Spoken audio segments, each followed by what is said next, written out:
আসসালামু আলাইকুম, কেমন আছেন সবাই? দু একদিন আগে জাস্ট একদিনের জন্য দেশের বাইরে গিয়েছিলাম, একটু কাজ ছিল পার্সোনাল। তো এয়ারপোর্টে যেতেই একটা কাণ্ড ঘটে গেল।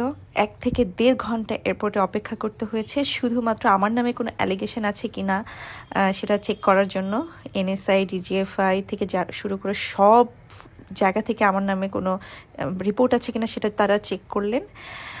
তখন আমি অপেক্ষা করছিলাম একটা রুমটা খালি ছিল, তাই একটু ভিডিও করছিলাম। আর মনে হলো এরকম যদি সিকিউরিটির অবস্থা থাকে তাহলে তো অনেক ভালো। কে যেন চলে আসছে, কে যেন আসলো, কি যেন জিজ্ঞেস করলো, আবার চলেও গেল।